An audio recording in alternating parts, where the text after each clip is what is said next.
তৃণমূলের ছাত্র সংগঠন টিএমসিপিতে বড়সড় ভাঙন ধরিয়ে তৈরি হলো কংগ্রেসের ছাত্র সংগঠন ছাত্র পরিষদের নতুন কমিটি। বৃহস্পতিবার চোপড়ায় একটি যোগদান সভার আয়োজন করা হয়েছিল, যেখানে চোপড়া কলেজের সম্পূর্ণ টিএমসিপি ইউনিট কমিটি আনুষ্ঠানিকভাবে ছাত্র পরিষদে যোগদান করে। এই কর্মসূচিতে দলত্যাগী ছাত্র নেতা ও কর্মীদের হাতে দলীয় পতাকা তুলে দিয়ে তাদের স্বাগত জানান উপস্থিত কংগ্রেসের শীর্ষ নেতৃত্ব। এদিনের এই যোগদান সভায় উপস্থিত ছিলেন চোপড়া ব্লক কংগ্রেস সভাপতি মোহাম্মদ মসিরউদ্দিন, কংগ্রেস নেতা জাকির আবেদিন সহ সংগঠনের জেলা স্তরের সমস্ত নেতৃবৃন্দ।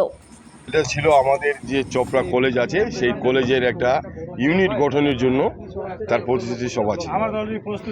এখানে একটা যোগদান সভাও আয়োজন করা হয়েছে, আর সেটা টিএমসিপি থেকে সিপিতে জয়েন করলো তারা যোগদান সভায়। সেটা কি বলবেন ছাত্রছাত্রীদের উদ্দেশ্যে? ছাত্রছাত্রীদের উদ্দেশ্যে এটাই বলবো, এই ইউনিট গঠন করার পর টিএমসিপি যেভাবে চলছে সিপি এইভাবে চলবে না।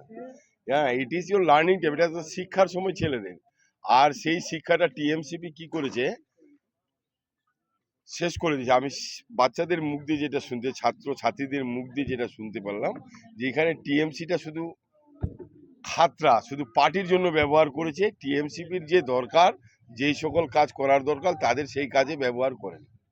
আমরা সিপি থেকে বা জাতীয় কংগ্রেসের পক্ষ থেকে আমরা সেই কাজটা করি। তৃণমূল জামানায় চোপড়া কলেজে সিপিকে দেখা যায়নি, এবার বিজেপি আমলে আপনাদের ইউনিট গঠন, কি বলবেন? দেখুন, বিজেপি আমলে নয়, আমাদের সারা ভারতবর্ষব্যাপী সিপি আছে, এটা অস্বীকার করেন। সাময়িকভাবে এই সরকার এক নয় তন্ত্র চালাচ্ছিল, কলেজ থেকে স্কুল থেকে শুরু করে সব জায়গায়। এখন সরকার পরিবর্তন হয়ে গেছে, আইনের পরিবর্তন হয়েছে, আইনের শাসন ফিরে আসছে, সেটাও আমরা দেখছি।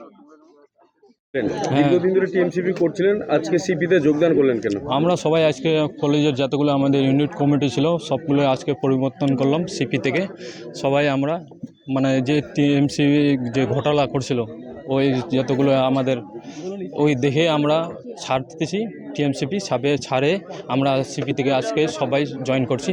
মানে আগের যে কমিটিটা ছিলাম ওই সবগুলো আমরা সিপি থেকে আজকে জয়েন করলাম। কোন দায়িত্বে ছিলেন আপনি? আমি ইউনিট কমিটির প্রেসিডেন্ট ছিলাম। আপনার নাম? হানিফ। দেখুন, প্রথমবার না, এর আগেও ছিল সিপি। আমি যখন পড়াশোনা করতাম, স্কুলে লেখাপড়া যখন করতাম, তখন থেকেও সিপি ছিল। কিন্তু বিগত দিনের যে সরকার ছিলেন, তৃণমূল কংগ্রেস সরকার, তারা ক্ষমতায় আসার পর মানে তারা তো বিরোধী দলদের একদম মানে কি বলবো আর কণ্ঠরোধ করে রেখেছিল না, কোনো স্কুলে কোনো দলের সংগঠন করতে দেয়নি। সেই জন্য আমাদের সিপিটা তখন ছিল না আর কি। এখন নতুন করে আমরা আজকে কমলাপাল স্মৃতি মহাবিদ্যালয়ের একটা ইউনিট গঠন করলাম এবং আমরা এখানে 2-4 জন ছেলেকে দায়িত্ব দিলাম। আগামী দিনে তারা এই ইউনিটটা দেখবেন এবং ভালোভাবে ছাত্র পরিষদটা এখান থেকে চালাবেন এবং পরিচালনা করবেন।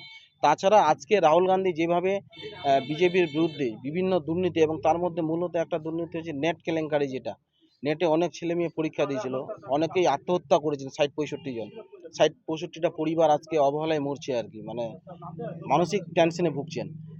এই নেট পরীক্ষার বিরুদ্ধে রাহুল গান্ধী যেভাবে নেতৃত্ব দিচ্ছেন সারা দেশে, আমি আমাদের যারা ছাত্র পরিষদের সদস্য রয়েছে, যারা এই আজকে সবাই যোগদান করলেন এবং এই সবাই যারা উপস্থিত আছেন, তাদের আমি আহ্বান করব, আসুন আমরা সবাই রাহুল গান্ধীর হাত শক্ত করি এবং বর্তমান যে বিজেপি সাম্প্রদায়িক একটা দল রয়েছে, সেই দলের বিরুদ্ধে এবং নেট দুর্নীতির বিরুদ্ধে আমরা প্রতিবাদ গড়ে তুলি নিজ নিজ এলাকায় আমরা।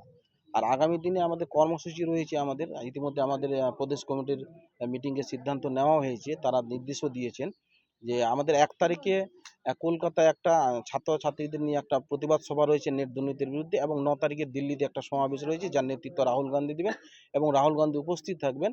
সেখানেও নেট দুর্নীতির বিরুদ্ধে এবং বিভিন্ন পরিকল্পনা যেগুলো রূপরেখা রয়েছে, যেগুলো উন্নয়নমূলক কাজকর্মের বিভিন্ন দুর্নীতির বিরুদ্ধে শুরু হয়েছে, সেটা নিয়ে আন্দোলন করাবেন আর কি। আমাদের আন্দোলনের নেতৃত্বে থাকবেন রাহুল গান্ধী এবং প্রিয়াঙ্কা গান্ধী।